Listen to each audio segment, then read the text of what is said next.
All right, y'all ready for some comedy? Ready for a live talk show? Right on. Right on. All right. Well, I'm just gonna introduce tonight's opener, fresh off of her first headlining gig just a few weeks ago at Out at Night 2 in front of a very large crowd, 5 or 6 dozen folks. She's booking shows, she's playing all over, she's performing all over Washington and Oregon. Just an up-and-comer as well as a mover, shaker, and doer. Everybody give it up for Jen J.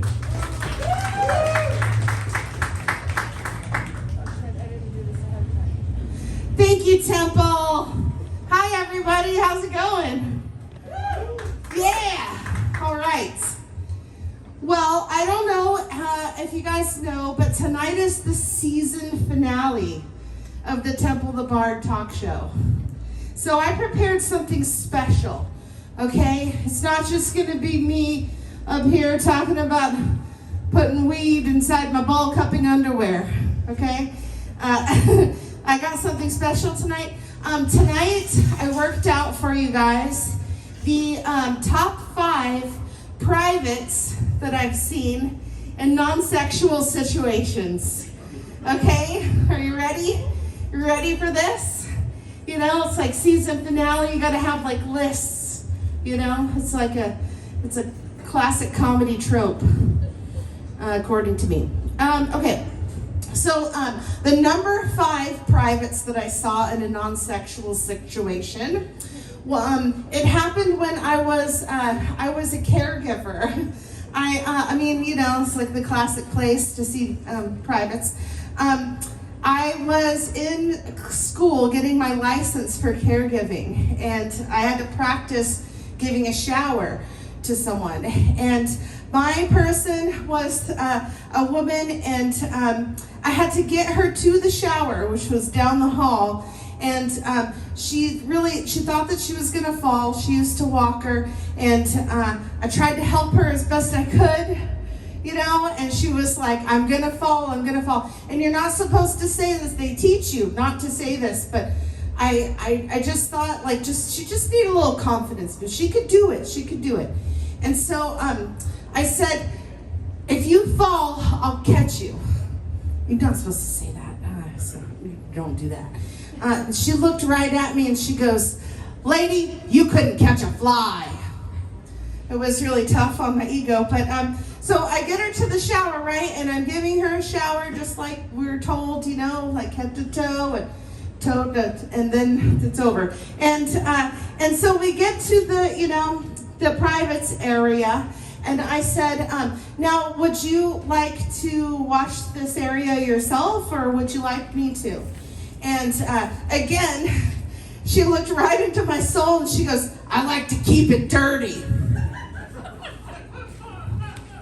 And I was like, okay, all right, that's cool. And I knew that she wasn't lying because, like I'm not trying to talk trash or anything, but like, well, if this lady's pussy would have been a movie, it would have been a Western. Yeah, it would have. Because let me tell you, it was dry and arid down there. Even in the shower, it was, yeah.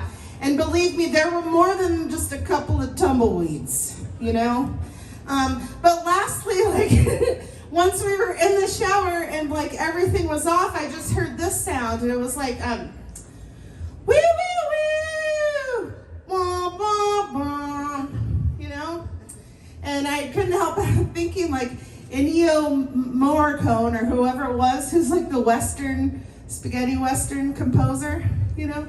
Really, you guys don't know him? I'm the only nerd in the house who knows that guy's name, who came up with wee, wee, wee, wah, wah, wah, like this joke. Okay, so anyway, so that was number 5. That was number 5 privates. I like to keep it dirty. Number 4 was Ding Dong Ditch.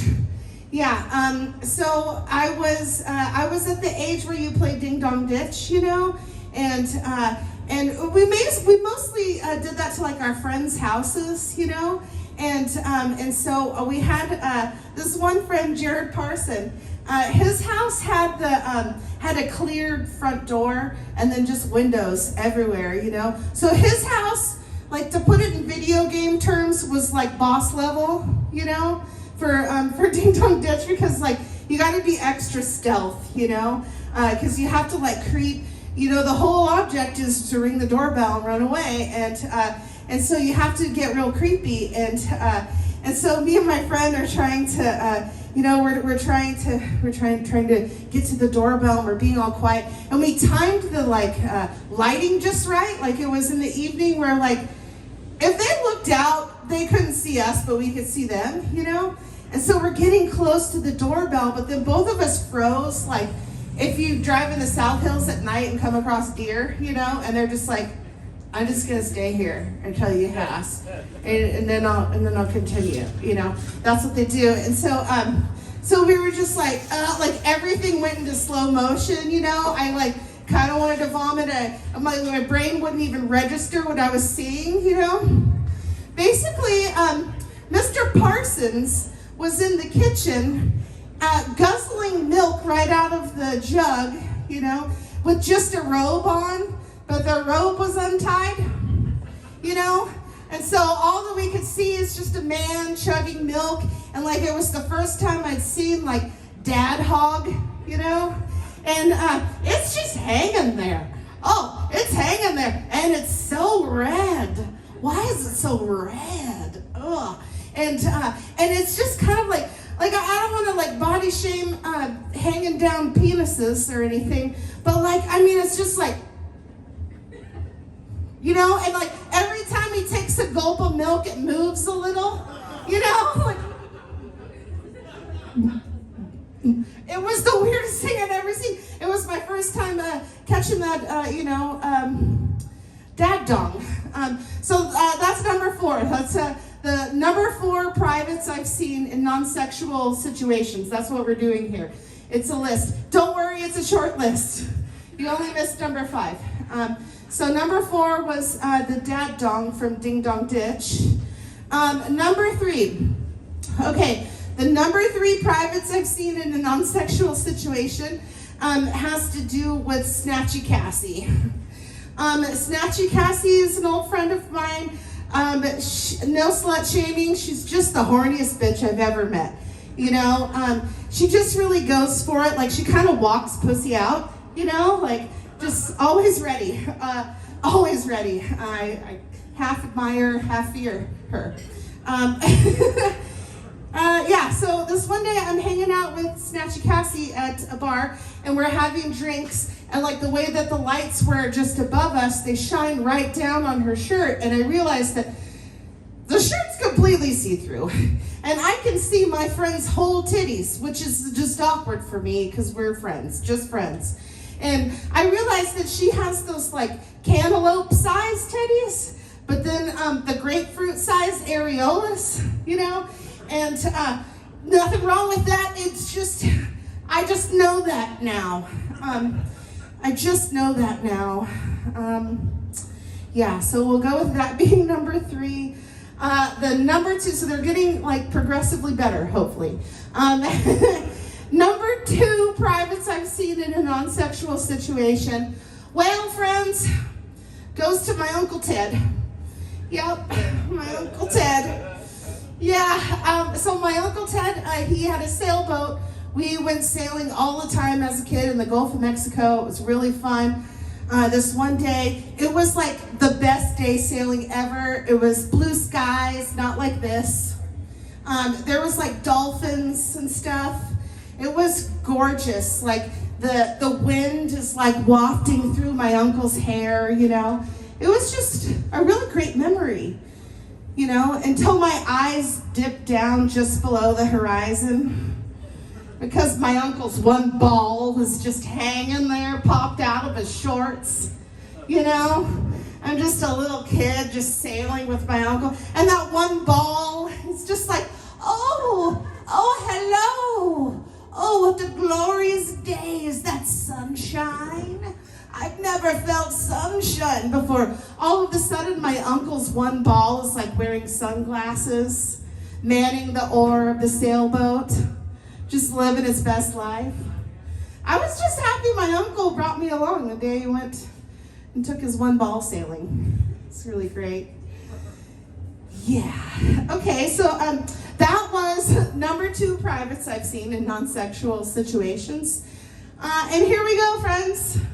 This is the number 1 privates I've seen in a non-sexual situation. I'm really excited to tell you about it.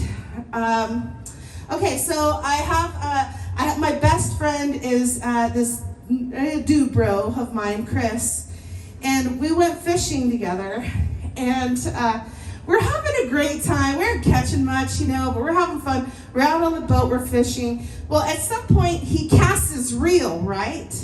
But the hook snagged onto his skin, just to like the right of his dick, and it really got in there. Like, how hooks are like sticky like sharp both ways?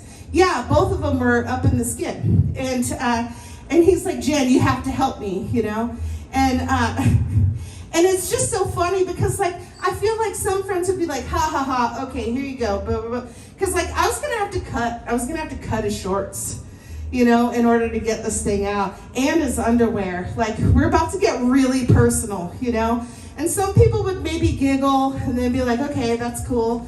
And I'm just like I'm super gay, So like touching my dude bros friends' penises is like, like, I don't know, like I'm kind of crazy about it. Like I'm kind of like, just, like I have like a full on like Chris Farley moment, like the lay off me, I'm starving, like I can do this. And and I got the scissors and I cut his shorts open, and then I saw his underwear, and he was actually wearing those ball cupping underwear, the ones that, yeah, he was wearing them, and they did not help him at all in this situation. I'll just say that.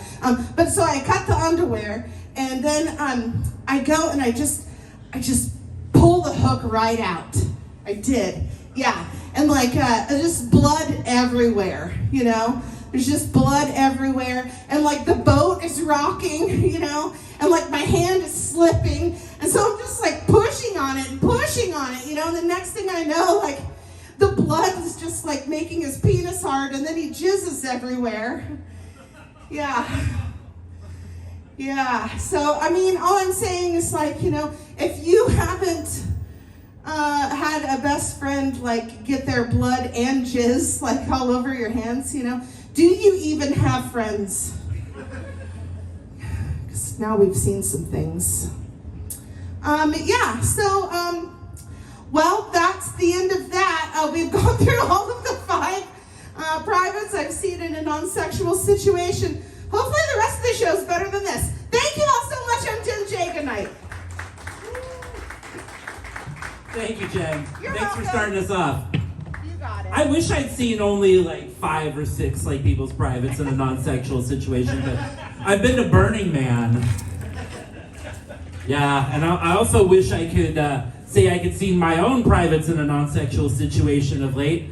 And this is where you think I'm going to put in a fat joke, but that's absolutely not true. The joke is about how small my bathroom mirror is and about how my bathroom tilts about 4 degrees off of level, and so my bathroom mirror points up. I can't see anything below my belly. Yes.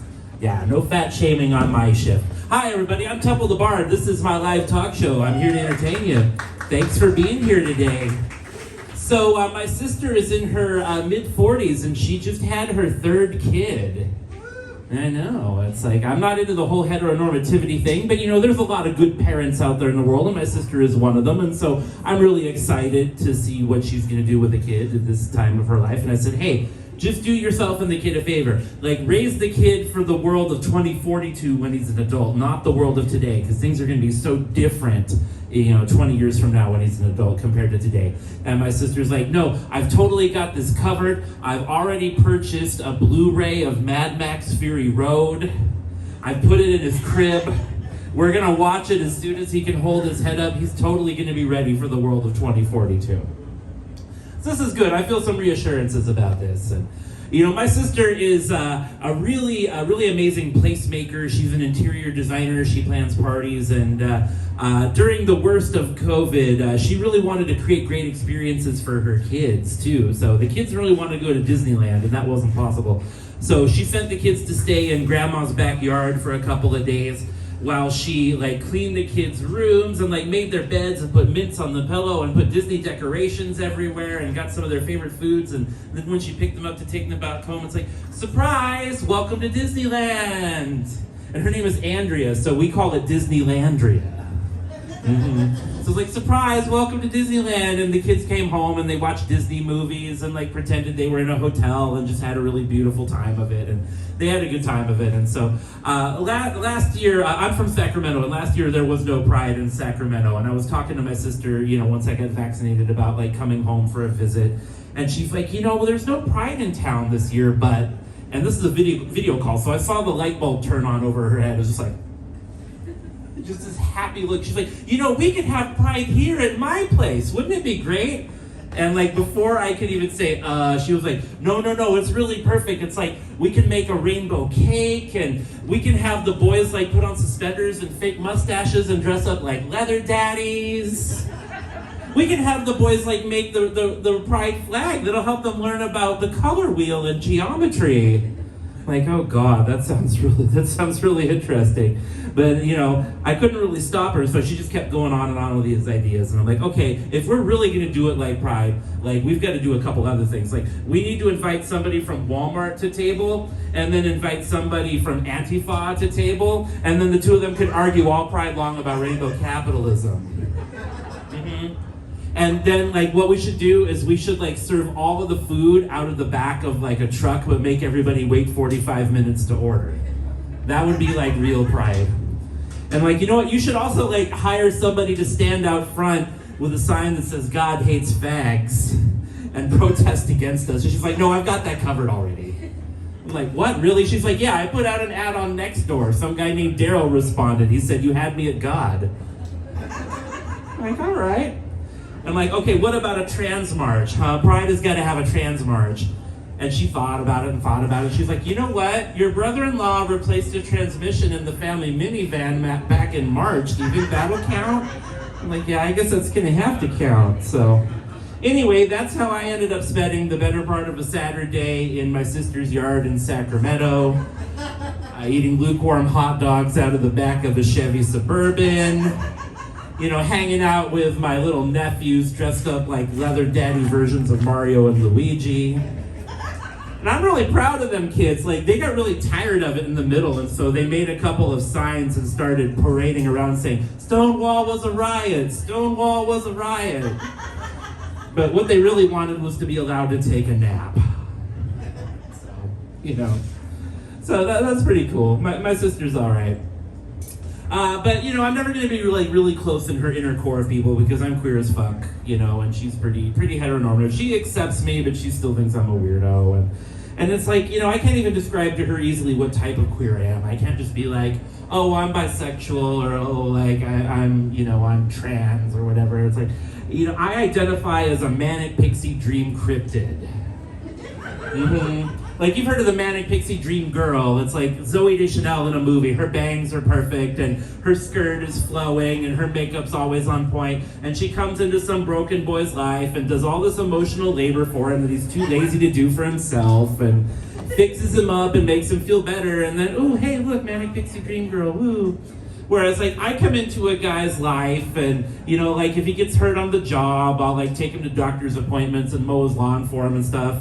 And then eventually we go out and buy a 30-pack of Busch Light, and I teach him how to get into butt stuff. That's the Manic Pixie Dream Cryptid lifestyle. But, there are some benefits for it. I mean, I'm non-binary, basically, so, I use whatever bathroom I want. And I don't, make any consternations about it, basically the way I do it is if I'm going to take a big, smelly stinky, I usually use the men's restroom. Because, guys are used to big, smelly stinkies, and so I'm not doing anyone a dirty going in there and dropping a stinky. But, when I have to pee, I usually go into the women's restroom, and let me tell you why. Like when you go into the men's restroom and use the urinal, like all they have is this one little like lever and it shoots cold water out. And whereas when you go into the women's restroom and use the urinal, not only do you have hot and cold running water to wash your hands with in the urinal afterwards, but there's also a mirror in front of it so you can freshen up. Yeah. You know, I mean, this like I've just learned a lot, and I really prefer the urinals in women's restrooms. So. And if you don't know what I'm talking about the sink. The fucking sink. But you know, it's not easy for somebody like me to find sexual partners. You know, I could get on Tinder or Grindr or whatever, and you know, I'm an odd duck. The website that actually works for me, I'm on this website called Plunger. And it's a beautiful website. Basically, it's a dating website where people post pictures of their buttholes instead of their faces.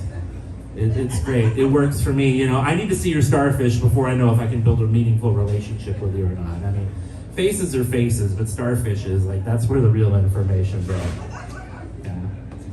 So, you know, I gotta say this, when I do try to go out there and get laid as opposed to Plunger, I go to the place where, you know, people like me are supposed to go to try to find sexual partners.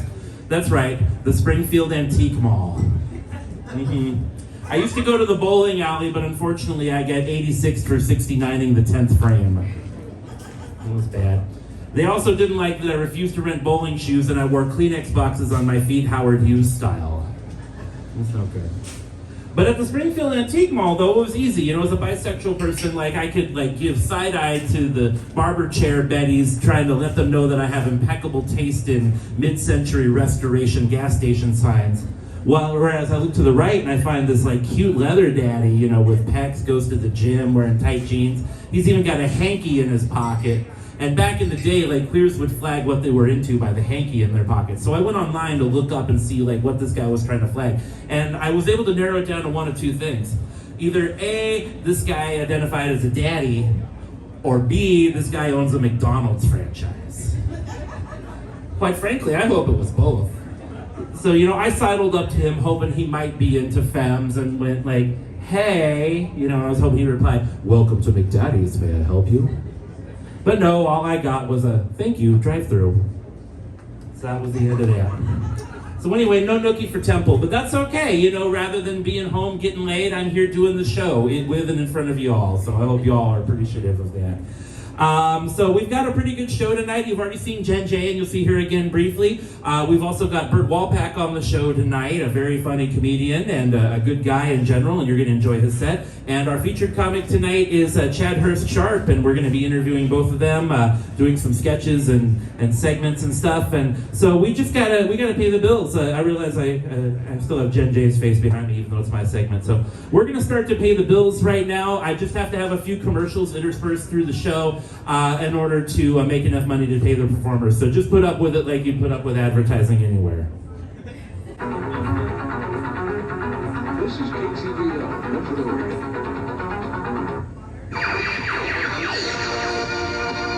Ford introduces a Completely fake. car built in America, the front-wheel drive Ford Escort. It's a total piece of shit.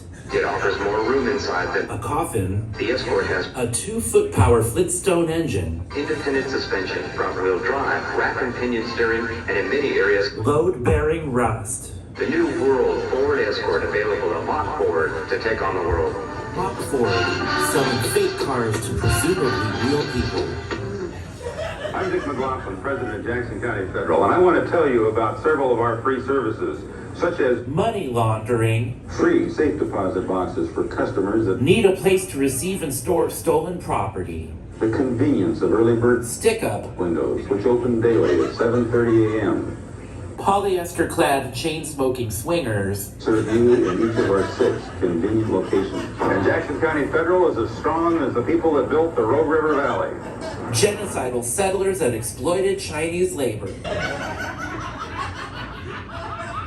Well, you know, sometimes you got to tell it like it is. That's how it is. So right now I would love to welcome back to the stage for just a little bit of an informational segment, our good friend Jen J.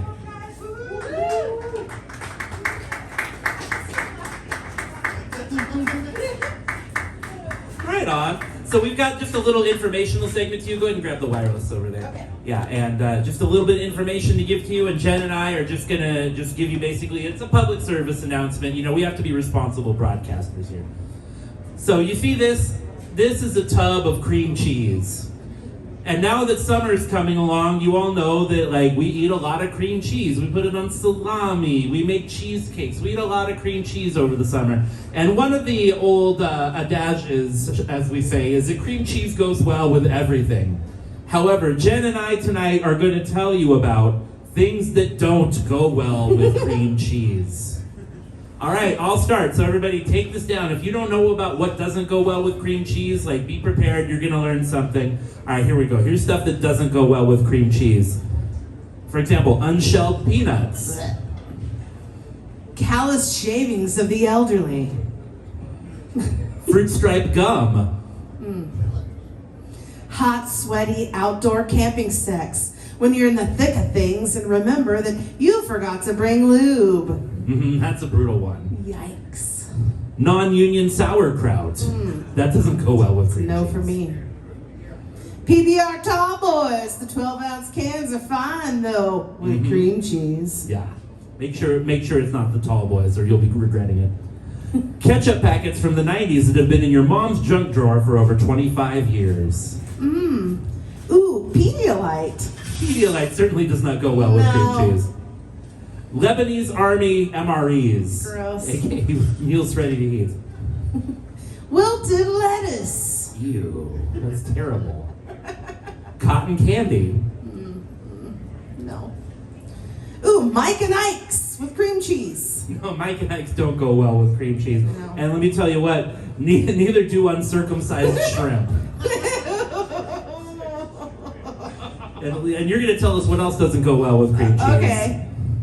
Toothpaste. Toothpaste absolutely does not go well with cream cheese. No. All right, everybody, let's give a big hand for Jen Jane for Thank letting us you. know as a public service what does not go well with cream cheese. Now, speaking of toothpaste, our next guest on the show is a comedian who's recommended by 4 out of 5 dentists, as well as a dentist who's recommended by 4 out of 5 comedians. Everybody, welcome to the show, Mr. Bert Walpack. Thanks. Is it on the bottom here? Sorry about that. No, I think Jen turned it off. Sorry. There we go. It's actually Dr. Bert Walpack. Sorry, Doctor. Yeah, that's it. Thanks very much. Thank you very much. Not a doctor right now, though. I actually work for the Gordon's Fish Sticks Company right now. So ask me fish sticks questions at the end of the show if you're very interested. Oh my God, Jen J, I never think about all the nudity I've seen until you're set. Thank you very much for that. We had a nudity thing in dental school. It's called an OSCE. And what it is you ever see that episode of Seinfeld where like Kramer has to pretend to be a patient and you have to ask him questions? That's a real thing that happens at OHSU. And there was a patient who was an actor, and you had to do actually it was a female. So female, you had to do like a stethoscope exam on this person, and you had 3 minutes to do it. So it's timed. And what you're supposed to do is you're to say, hey, I want to do a check on the sounds of your breathing with the stethoscope. So I'm going to leave the room. You can take your shirt off. And when I come back in, we'll try 3 different spots of your lung, 2 on the back and 1 on the front.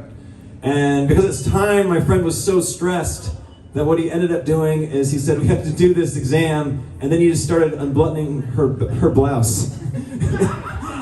Which feels, I'm like, oh my God, what is wrong with you? You can't be a doctor if you do that, but really, why can't you do that? Like, what's the difference? I would be okay if my doctor took my shirt off, because it's just like one more thing, you know? That's what I was thinking about there. I am a dentist. A lot of people always ask me, when did you know you wanted to become a dentist? And I knew I wanted to become a dentist when I graduated dental school, and I was $330,000 in debt. And I was like, all right. We're doing this. No more Abercrombie for me. This is serious. Dentist, comedian, everyone's like, when are you going to kill yourself? On stage? I don't know. So like all dentists are like you got a little bit of suicide in you if you're a dentist. Like some people, like you graduate dental school and you're suicidal, or you're like me, you're suicidal before, then you go to dental school. That's the way I did it. But people don't realize that when they found Kurt Cobain's body, there was a suicide note on one side and that shotgun on the right side, but he had a University of Washington Dental School acceptance letter on his chest. So it is real, that's what I'm trying to say, folks. Dentistry is pretty fun. I got to do dentistry in Albuquerque, New Mexico for 3 years before I moved here. And like, if you put a filling in somebody or you like do a crown, the first thing you ask is like, hey, does that feel all right? Does your bite feel okay? Does it feel high? And then in Albuquerque, they'd be like, oh yeah, it feels high. And then you just polish it down and then like, yeah, it feels good. But in like Eugene, Oregon, if you're like, hey, does your bite feel high? They'll be like, oh my God, I never thought about that. Could a bite be high? I guess it could. Oh my gosh, you're fucked up, Dennis. I like that. It's like a 30-minute appointment more in Eugene. I'm learning Spanish to be a better dentist. Yeah, go me. I was trying to learn, in Spanish, if you want to ask somebody how old they are, you ask them like, how many years do you have? ¿Cuántos años tiene? But if you pronounce años like years incorrectly, it's a total different meaning. So I try to ask a Spanish-speaking patient how old their crown was, but what I did ask is how many assholes their crown has. And she was like, it has 2. And I was like, I have no idea what to do with this. That's too many assholes for one crown. You know that. Yeah. So that was a problem. I really wanted to be a dentist because I wanted to be a doctor. I wanted to be Dr. Walpack. And when I graduated dental school, I would put doctor on everything to just get the royal treatment. So I got a flight to San Diego, and I put Dr. Bert Walpack, thinking I might get something free on the flight. But all they do on the flight, if there's a doctor, they're like, hey, we understand you're a doctor. There's someone up front with like shortness of breath. Can you help us? I was like, oh, I'm not a real doctor. I'm a dentist. There's no difference between me and a PhD art student, really. Come on. And I was embarrassed about that. And I was like, I need to be better. I need to be like a doctor to save people. So I took like CPR classes and advanced cardiac life support classes. And I took a flight to St. Louis, and I was sitting in my coach seat, and they're like, hey, there's someone up front who is unresponsive whatsoever. We understand you're a doctor. And I was like, I am a doctor. And so I went up to the front, and it looked like someone who had like an opioid overdose from, I don't know, Percocet or something, but they were just out and bleary. And I said, hey, I'm a doctor, and I'm about to ask you a question, and the way you answer it helps determine whether you live or whether you die. And the guy was like, all right. And I said, when was the last time you flossed?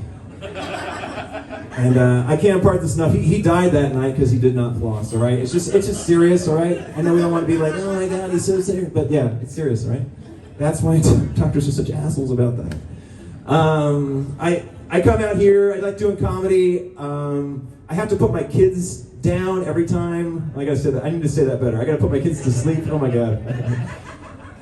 Now I sound like a veterinarian. I had to put my kids to sleep I gotta put my kids to sleep every time before I go to comedy, and they're like, oh my God, you're doing comedy, Dad? You're doing comedy?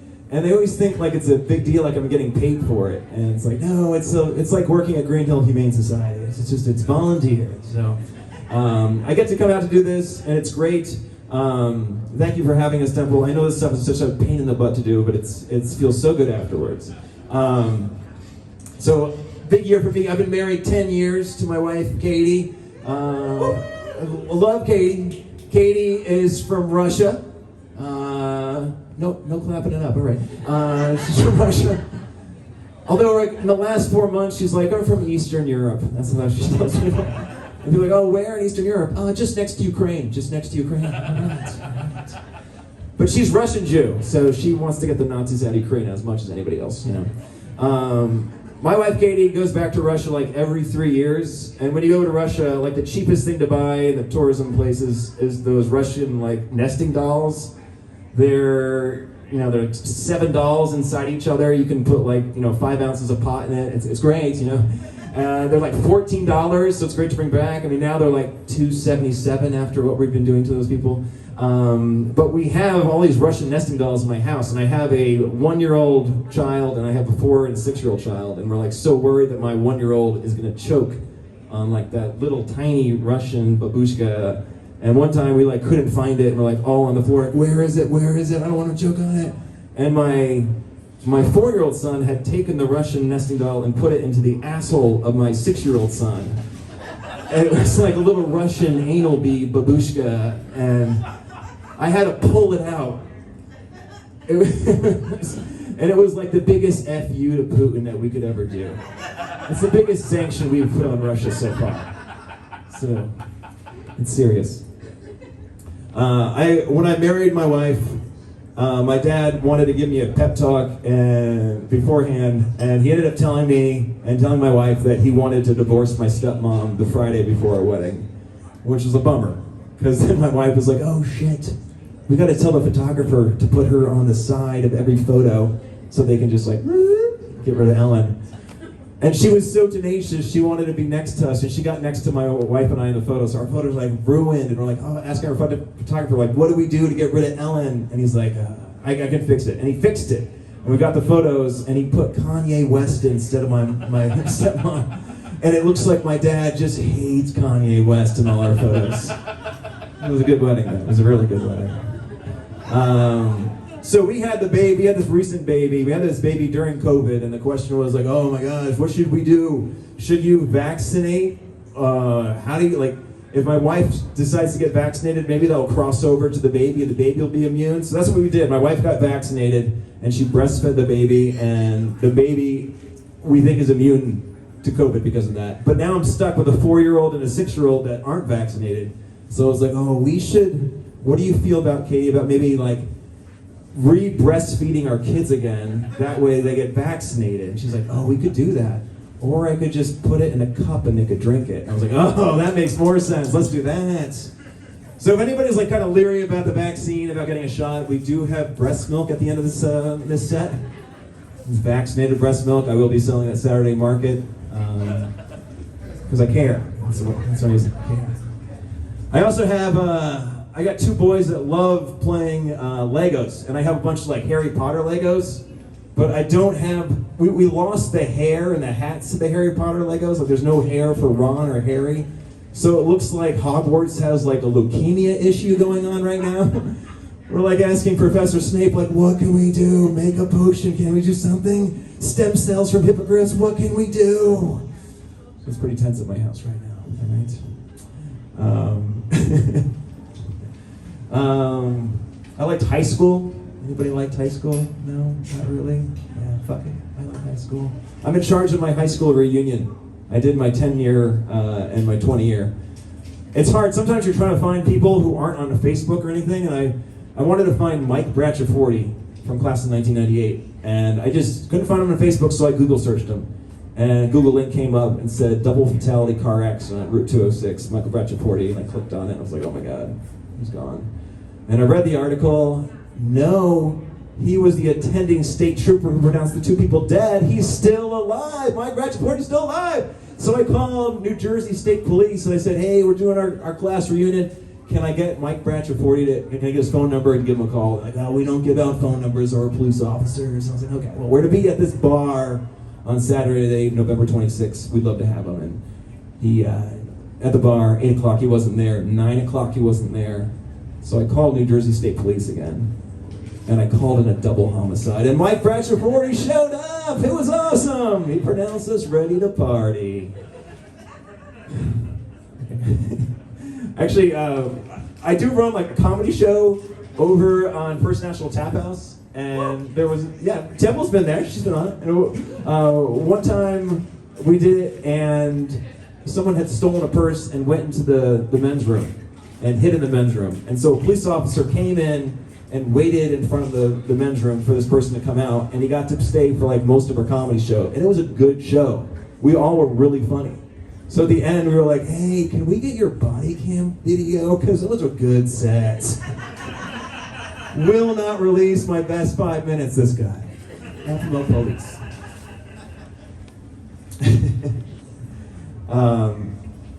I have a lot of babysitters we use in my house because I like to go on dates with my wife. And we do this thing whereas we have a really nice smart TV that comes with Hulu, Netflix, and Amazon on it. But we just don't pay for it. What we do is we come back from our date and our South Eugene high school student who's been watching our kids has signed in to Netflix, and we pay her, and then she leaves. Now we have free Netflix at our house. The only problem is I have to watch TV like I'm 14 years old. So I watched like tons of Cobra Kai. I'm like, oh my god, I want to watch the 3rd season. Why doesn't Shannon watch the 3rd season? I don't want to get caught doing it, but it feels good. Yeah. People were worried about me when I decided to have a baby because we were a big dog family at first. We had a golden retriever named McNulty, and people were like, oh man, what are you gonna do with a baby? What are you gonna do if your dog bites your baby? I was like, I don't know what we'll do. I guess we have to put him down. I just can't find a pediatrician that does that, you know. It makes so much money after vaccines these days. Yeah. I love my wife.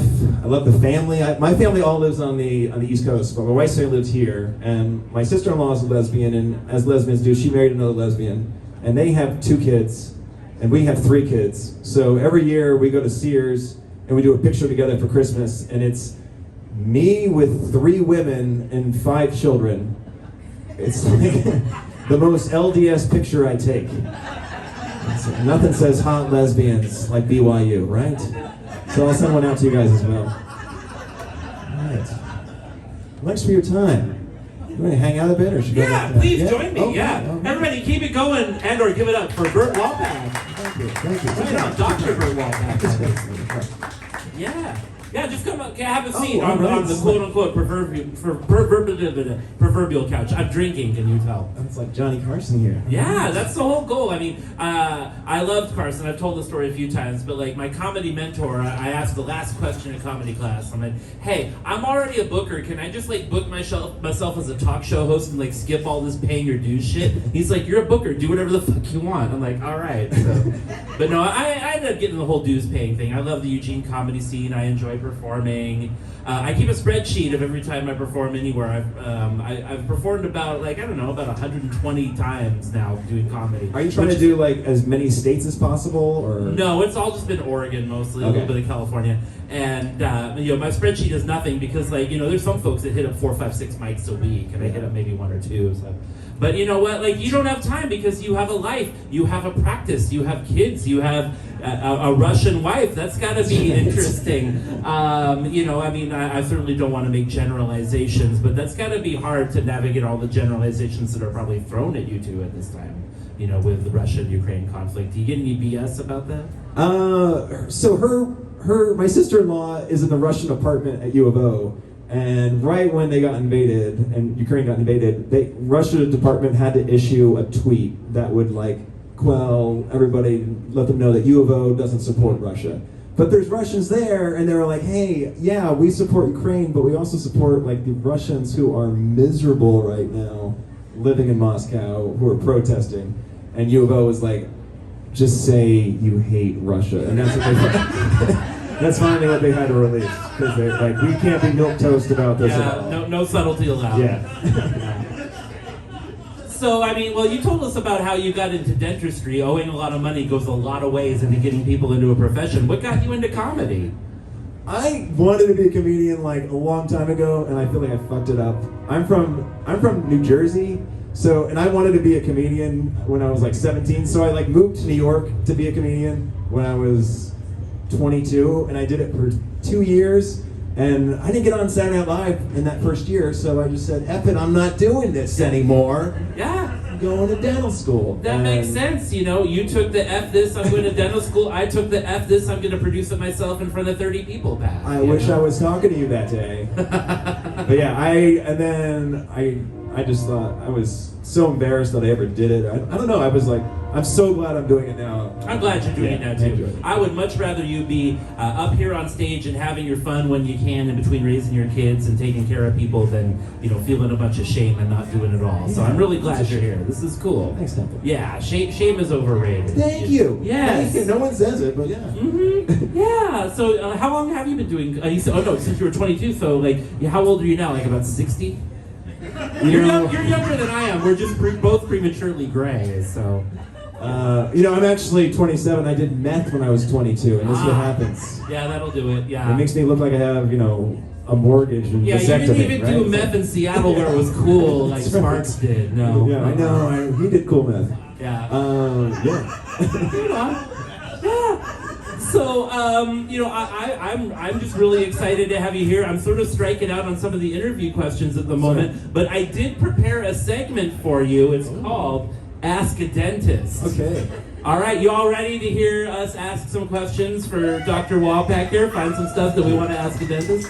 These are just some relatively mainstream questions any of you would ask if you had an opportunity to ask a dentist anything you wanted. And they're very practical. This might not be the most entertaining segment. It's completely practical. And we're going to start with our first question. Which wrestler is a better dentist? Isaac Yankem DDS or Dr. Britt Baker DMD? All right, this is a board question. I remember this one.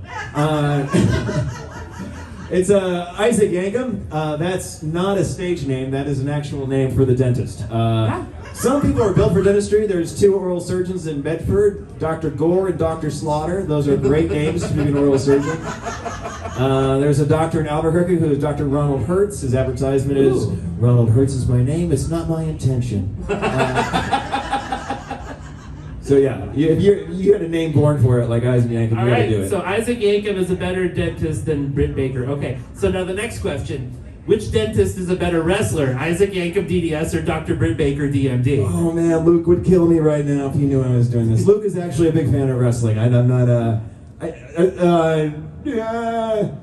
I'd say Dr. Britt Baker's a better wrestler. Yeah, she looks like she's wealthier. Kane was completely stiff. I mean, Isaac Yankem DDS ended up becoming Kane, who teamed with The Undertaker. That's very stiff. He's like a Republican mayor in bumfuck Tennessee. That's a Republican? Are you sure he's got a goatee? Yeah. Oh my God. You'd have thought, but no. Sometimes it doesn't go as it's right. All right. So how large of a bribe did Trident pay 4 out of 5 dentists, and why didn't the 5th dentist just take the damn money? All right. So the 5th dentist just wanted trazodone, apparently. And they couldn't get it? They couldn't get it. Actually, 10 years ago, what they had before the opioid got crazy is you could, if you're a dentist, you would get sample packs of Percocet and sample packs of Dilaudid and sample packs of, it was Norco now, back then it was Vicodin. And you just get sample packs to try them, and then they found a bunch of dentists were getting addicted to it. But, a weird thing, right? But this one is, I remember this Trident pack, that was like, they put the gum sideways, so it looks like he got a lot, but there's only 7 sticks in there. That's too bad. Yeah, Trident was totally a ripoff. I know. But that's why they needed to make extra money, because they were bribing the shit out of that 5th dentist, or at least were attempting to. Right. All right, so next question. Ooh. When you were a boy, did you want to dress up in a tight white spandex outfit and fight the cavity creeps? Oh my God. The worst college acceptance essays are people who bring this up in their dental school application. I was always the red one, and I always liked brushing people's teeth. Oh my God, that's not, you want to make money, that's why you want to go be a dentist. I was in a play held by Colgate. I didn't put this in my application, but I was Acid Andy. Part with Acid Alex, and we busted up some teeth pretty bad in 3rd grade that later got fixed by Colgate Palmolive. All right, well, thanks corporate largesse, I guess. They got into our schools, yeah. All right, well, you didn't answer this question how I had expected, so this next question, what led you to finally ditch the white spandex jumpsuit, is completely irrelevant. Oh, dad bod. We're just going to go to the next question. What's the grossest thing you've ever dug out of somebody's mouth? Oh, that's a good question. Okay, so calculus is the most impressive thing. That's the things that that dirt that hangs on the back of teeth, and sometimes it's the size of a quarter, and that's good. But the most impressive thing was there was a patient that had made a bridge from her canine to canine. I mean, she was an artist, but she made it out of crazy glue and tissue paper, and she made teeth, and then it worked, but it was just so gunked up with calculus on the back of it. It wasn't held in by, it was held in by bacteria and plaque and calculus. That's gross. I want to be wow, ingenuity, homemade false teeth, and I also want to be wow, what an indictment on the horrors of the American medical system. Exactly.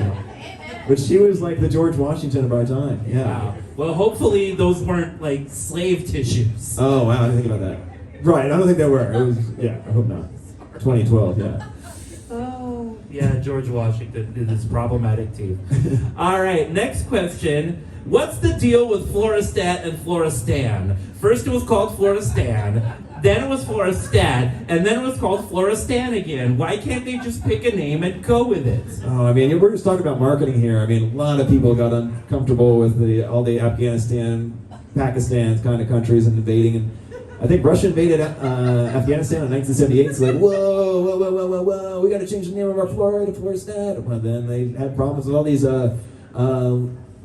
cholesterol drugs, like all your statins. So then they started going back to Floristan because there was no international committee. All right. Well, I've heard that, but I've also heard some other things. I just downloaded a video called Cultural Learnings of Barney Miller for Make Benefit Glorious Nation of Floristan.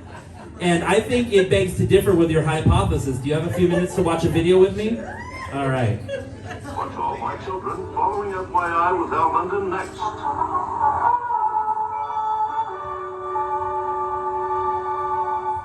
The autonomous territory of Floristan was formed when the Fluoride Liberation Front took over the Floristani provincial government and successfully seceded from the Soviet Union back in 1954. However, they weren't going to be able to maintain their economy without something valuable to sell in the rapidly developing global economic marketplace. Floristani scientists worked day and night in their laboratories and repurposed chemical weapons factories to come up with a product that secured their financial future. Surprisingly enough, this was a toothpaste, which they named CREST, an acronym that stands for Community Resistance Evading Soviet Tyranny. Wow, Bill! You'll never get that! You caught it! I never could, top Jeff. Then, in a toothpaste test, we were on opposite sides. My side used Crest. His side used Some off-brand Soviet toothpaste that wasn't from Floristan. And that's when I beat Jeff. Because my side had 21% pure Special Military Operations, with Crest. In similar tests, Crest reduced Soviet Invasion, 34% and 42%. You know more? Southern Hemisphere Freedom Fighters, Recommend Crest than all other toothpastes combined. So have regular public rallies, watch state-sponsored media, and brush after eating with Crest. Accepted by the Council on Cold War ideologies, of the American, military-industrial complex. as signified by this statement and this seal. Remember, the only toothpaste with over 12 years of Spilled blood of freedom fighters, that prove it reduces Soviet aggression. is Crest. Within 5 years, Crest became the most popular selling toothpaste in the world and made the Floristani government enough money to build a series of defensive missile bunkers along their northern and eastern borders to deter the Soviet Union from invading. However, being an autonomous territory kept Floristan out of institutions such as NATO and the UN, so in 1982, the autonomous territory of Floristan became the sovereign nation of Floristat. Hey, thought you were brushing your teeth. I was just thinking. Oh, what? The Soviet Union, it Always wins. The Soviet Union's more oppressive. Anymore. They'll always be More oppressive. than me. I know how you could beat him right now. How? Come on. You could get even fewer cavities Soviet children. because They didn't have this crust at your age. Advanced formula crust from Floristat. So? So it's even tougher than whatever shit Soviet kids brush with. when it comes to International incidents. Is that John Goodman? So maybe it's not so bad being A breakaway former Soviet republic. after all, huh? With advanced formula crest, your kids could have even fewer Suspicious assassinations. than you did. Nowadays, the Floristanish message of freedom is spread by a new generation of internet-savvy and highly fashionable youth brigades, supplied with the most modern technology the Americans give them to fight their proxy war against dying demented oligarchs and their state-sponsored hacking operations. Evening approaches, The internet. so do the 8chan trolls. Oh no! 8chan trolls! hurry. Reddit. Stop. 8chan trolls. Getting closer. Civilization. Leftist rebels from... Oh, God. Oh no, they fired their juice laser. The creeping onset of fascism. See your dentist. Wear tight-fitting spandex bodysuits. Right? Fascists! Leftist rebels from Floristan. Floristan, protecting the world from tooth decay and oligarchic overreach since 1954. Temple, what was that commercial with their... Very good. They're adding sugar into that jug of milk. What was that one? It was Hal Linden doing a public service announcement about how when you get an itch, you shouldn't scratch it. You should instead add a bunch of salt to a jug of milk and like put it in a poultice. Yeah, I know. And I was just like, all right, it's Hal Linden. You know, I mean, I came up with this shit sitting in a car dealership today. I was desperate for filler. I had no idea your wife was Russian, so this is a total accident that the whole thing is based on the Soviet Union. Eastern European, but yeah. Eastern yeah. So yeah, this is what I do in my spare time. Is I make videos like that. I show them here at this pizza place in front of 20 people, and then my good friend and fan on their Bert says, Temple, I told you to keep these videos under a minute and a half. They're too damn long. Bert is right, they are too damn long. Right on. So yeah, this is the experience of being on a live talk show. How do you feel about having been able to check that one off your bucket list? I'm done, thank you. You're done, awesome. Like, Speaking of which, you're done. Everybody give it up thank you. for Bert Walpack, Dr. Bert Walpack. Right on. Awesome. Well, we're getting towards the end of our show, and I don't know why it's giving me that little reel on the side. There we go. Awesome. So we did have a burlesque performance scheduled for the end of the night, but unfortunately, the leader of our burlesque troupe was unable to make it. So we're not going to have a burlesque performance at the end of the night. And if you want a refund for your cover charge, just let me know after the show. I'll refund it in its entirety. So we've got an amazing featured comic tonight, Chadhurst Sharpe, and he'll be on here in just a moment. And wait a minute, no, actually the way I scheduled the show, I think maybe he's supposed to be on the show like now. You ready? You ready? All right, everybody, give it up for our featured comic, Chadhurst Sharpe.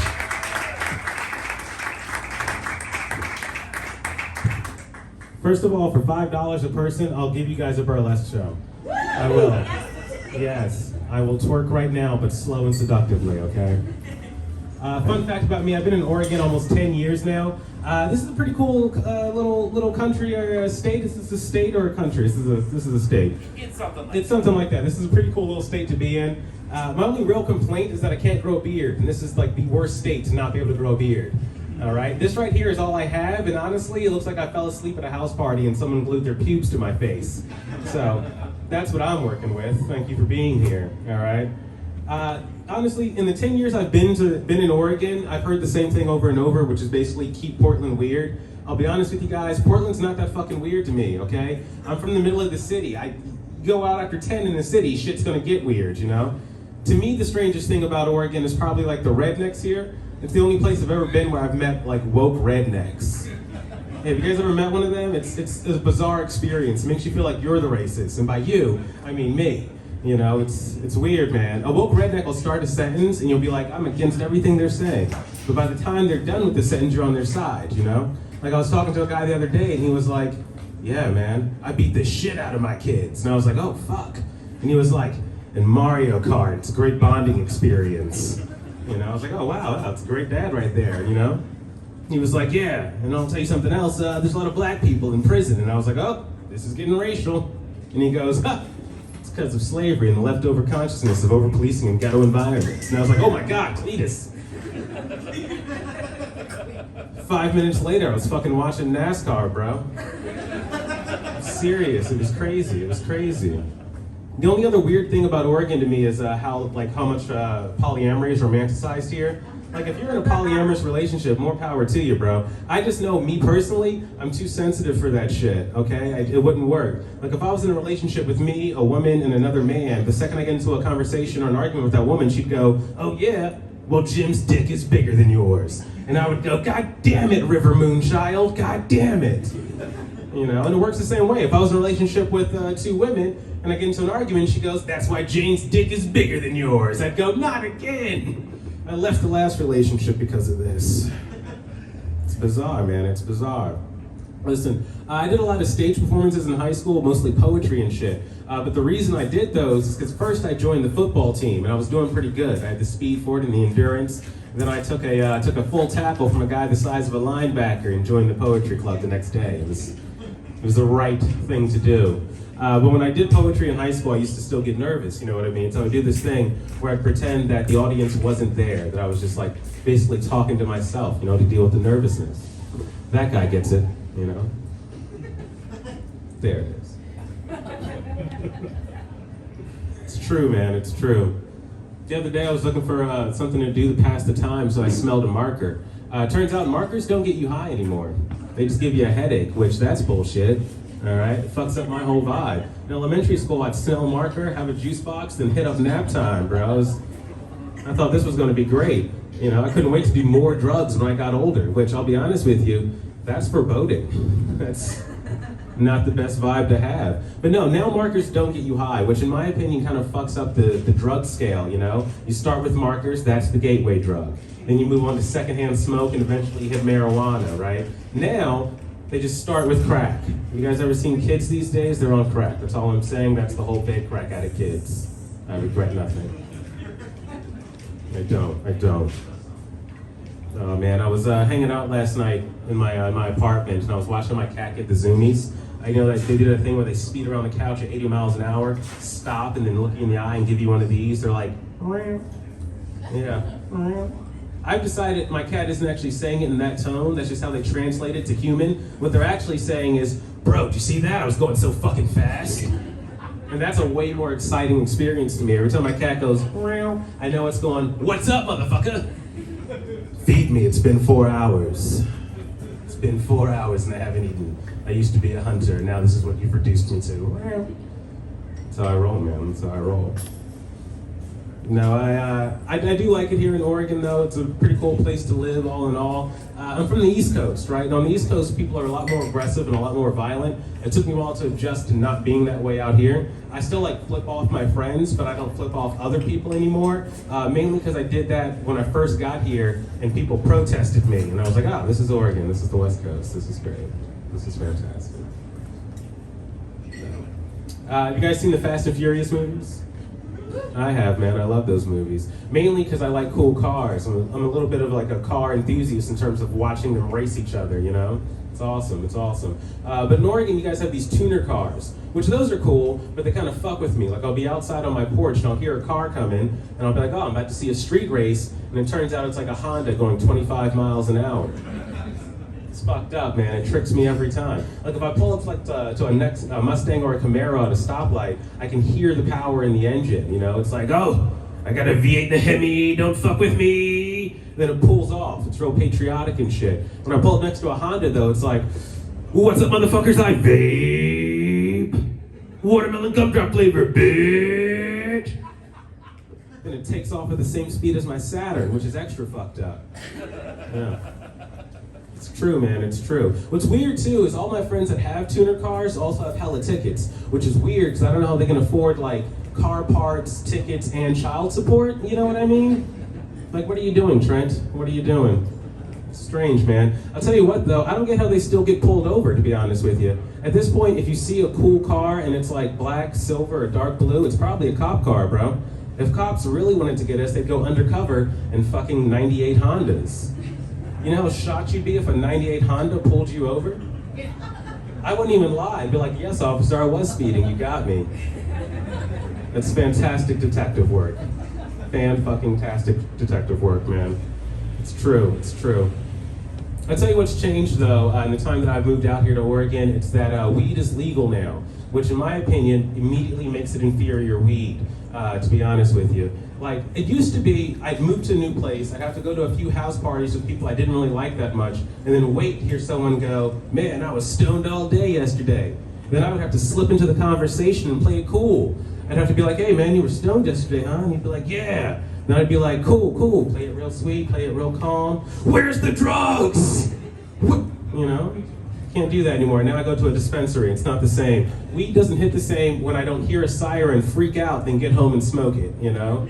Now I walk into a dispensary and a cop comes out of it who's also bought weed, usually for his own PTSD.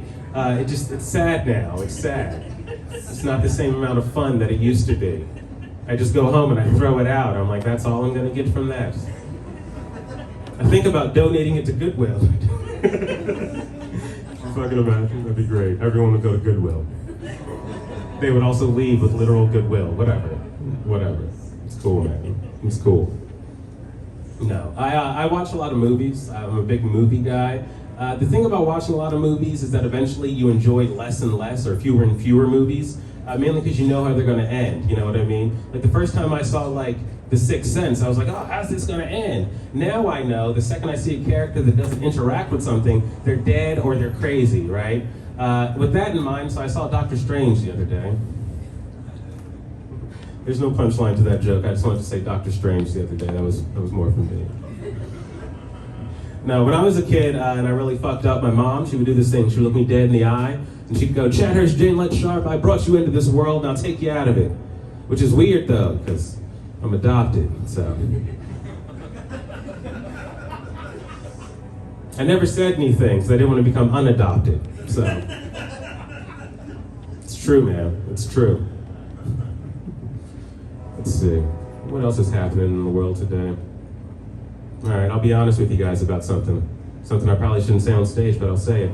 I've recently realized that I have social anxiety, all right? And the way I realized that I have social anxiety is mostly because of how I use like incognito mode, right?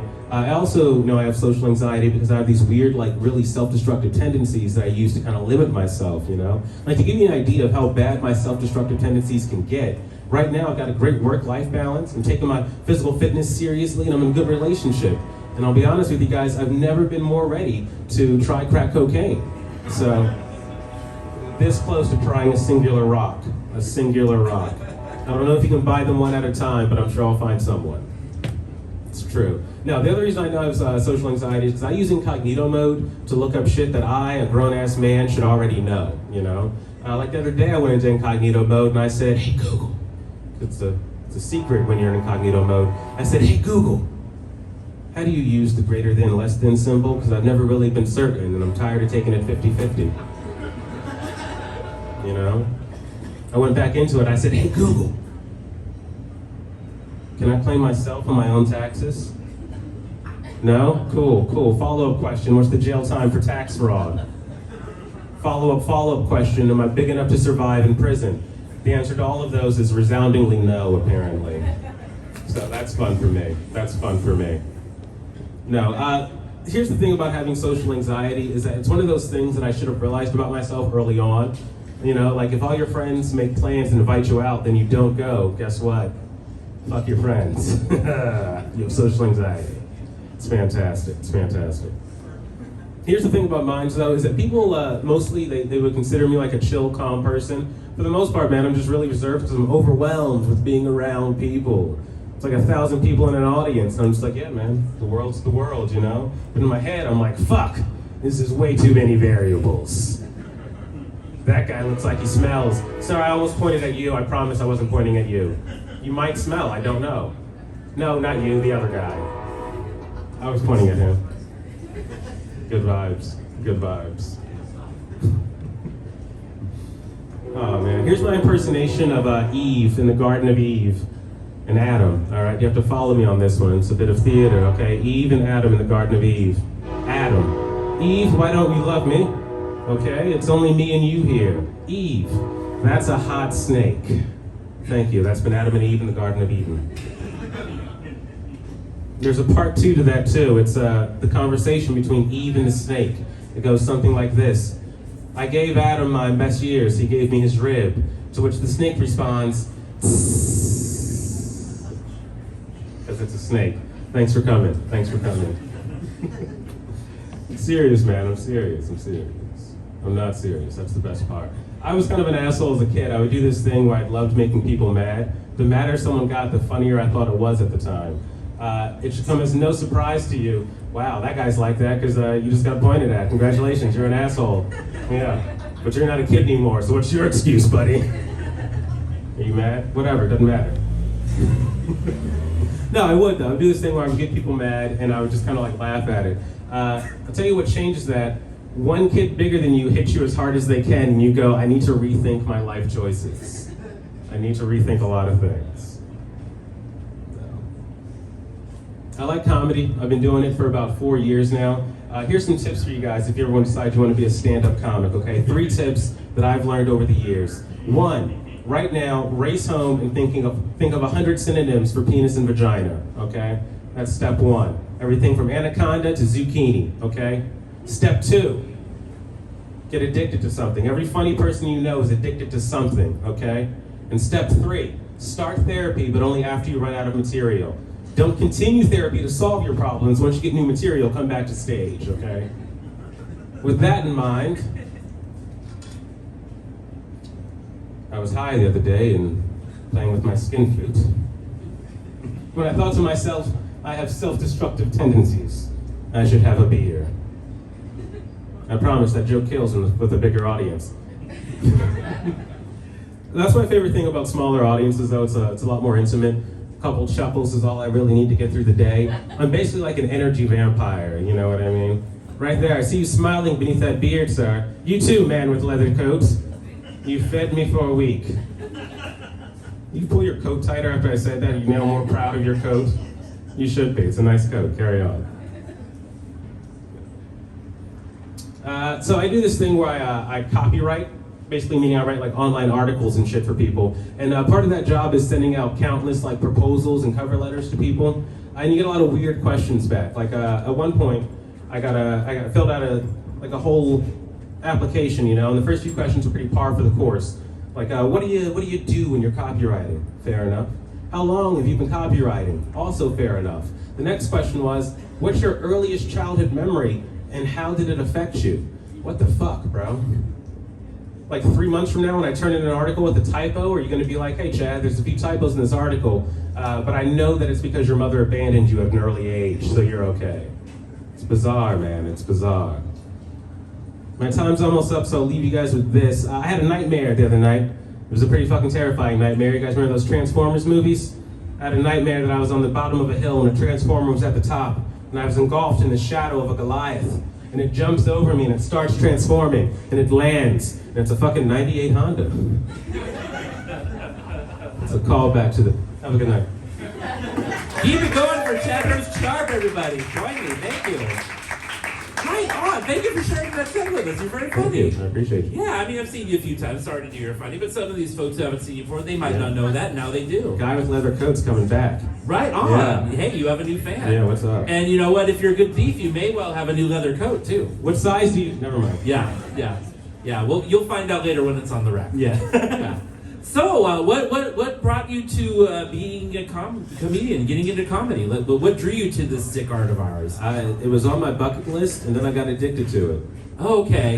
Yeah. Yeah, that happens. Stage time's a hell of a drug. It's like a cheaper version of weed in some ways. It is. Yeah, it's a lot of fun. I mean, I wanted to be a talk show host before I ever got into doing stand-up comedy, but it sort of got twisted around, and now I've been able to do both, and I'm really grateful for that. It's been a lot of fun. Nice. Yeah, awesome. So you're also getting into being a promoter these days too, if I understand correctly. My first show, produced my first show. Right on, and that was at Doc's Pad, if I remember correctly, right? Good vibes. Awesome. It was good vibes, good show? Yeah, good show. Excellent.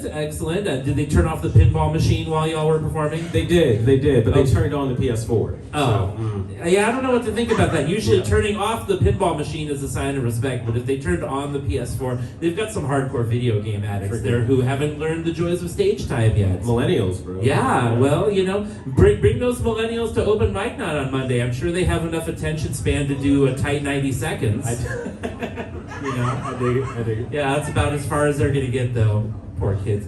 I was glad there weren't any really young ones in here when I put on that 4-minute video because we would have like people falling asleep at the table. They'd watch at least 10 TikToks in that time. 10 TikToks in that amount of time. Yeah, and so that's how it goes. I worked in a youth shelter. Like they all really love like the short attention span stuff, and you know, good for them. I'm getting to be more like that as I age too. I don't have time for the interstitials. You know, I will say I don't finish bad movies anymore. That's really good. Like that's an act of self-care. Like, why do we think we have to finish bad movies anyway? I don't care if it's got 30 minutes left. I'm done. Yeah. Like that's 30 minutes of your life that you would never get back if you watched the rest of that shitty movie. This is true. That's why I don't watch any movies. Like that's a lot of time in my life I would never get back. You're in 2043, so I'm in 2043. Yeah, you know, I'm already living in like the post-electricity the future. I'm like restoring stolen solar panels. Like I'm recovering like rocks and pieces of cement and like casting them anew into defensive structures. Yes. I'd like to teach the world to shoot because it's all we have left. No, that's not where I want to go. But screw the apocalypse. Just keep up with art. And like, not only are you a comedian and a promoter, but you just told me before the show that you're a published author. Is that correct? Self-published. I do Amazon novels. Right You should on. buy them. What do you write about? I do a lot of fantasy, urban fantasy.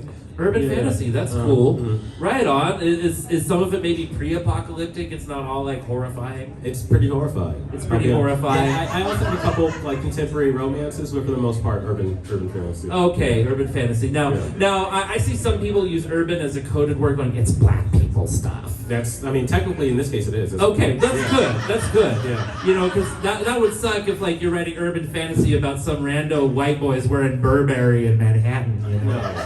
In this universe, the Burberry casts actual magic. So. Ooh, nice. I love it. And so, like, is it girls wearing the Burberry? No, it's actually birds. Birds. Just for the tongue twister. So that would be like black bird magic. Yeah, black birds wearing Burberries. Okay, blackbird Burberries. I like this. Mhm. Awesome. So Thank you. yeah, and I'd like to see you go up the charts. I'd like to see you sell a lot of copies of these books.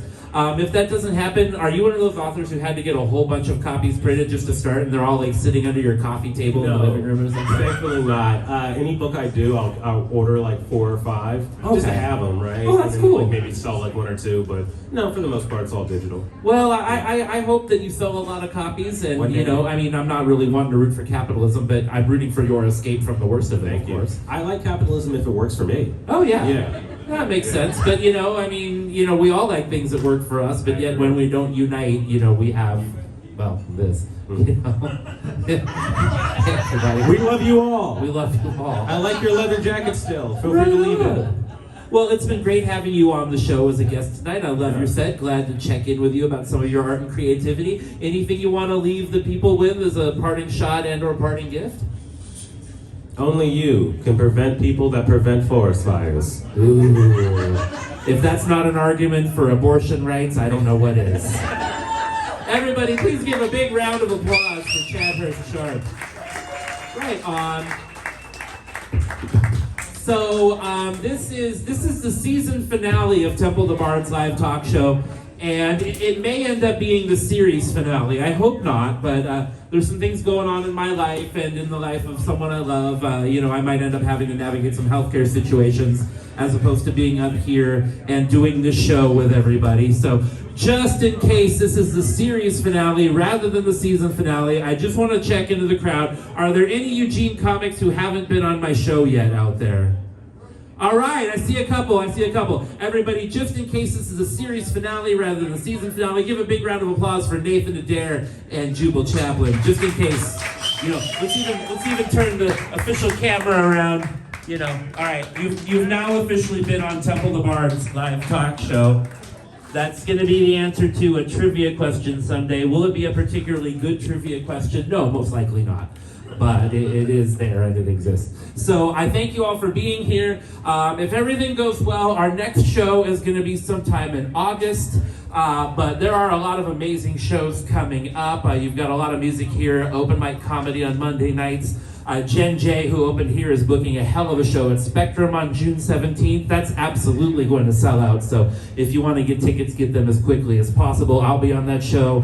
Seth Milstein will be on that show. Erica Day from Portland. Cody Webb from Portland. Danu Green's on that one, right, too? Yeah, and Jen and myself. It's going to be a really great show. And so I'm going to leave you with this. We just have to take care of a little bit more business and just watch one more commercial, and then the show's over and you can all go home and not have to worry about this silliness anymore. The Flintstone Funnies will return after these messages. Not everyone wears Zips shoes because They're cheap, standardly issued footwear for imperialist occupiers. not everyone wears Zips. Due to corrupt Russian supply chains, And not everyone wears Zips. to appease a homicidal, senile dictator, But when all is said and done, It's nice to know that, Nuclear annihilation could put us out of our misery at any moment. just in case you need it. Oh shit, it's the Ukrainians.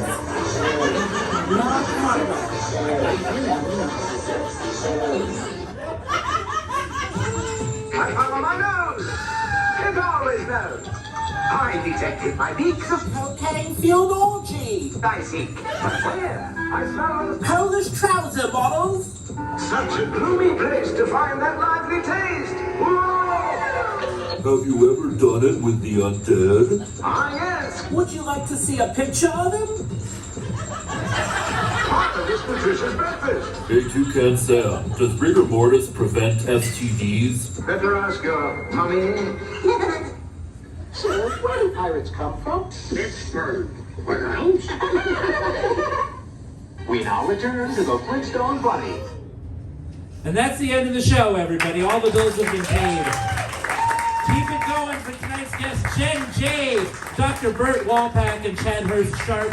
Hopefully, deities and health willing, we'll be back here in August with episode 10, beginning season 2. And most likely, your featured comic will be Seth Milstein. We have had a comedy of errors in regards to getting him booked here, and so you'll be back on the show soon. All right, everybody, thank you for being here. Remain your awesome selves. Keep kicking ass, taking names. And then, I don't know where you're going to take the names, but kick the asses after that. I don't know, I completely mangled that. Anyway, good night, everybody. I love you. Thank you for being here.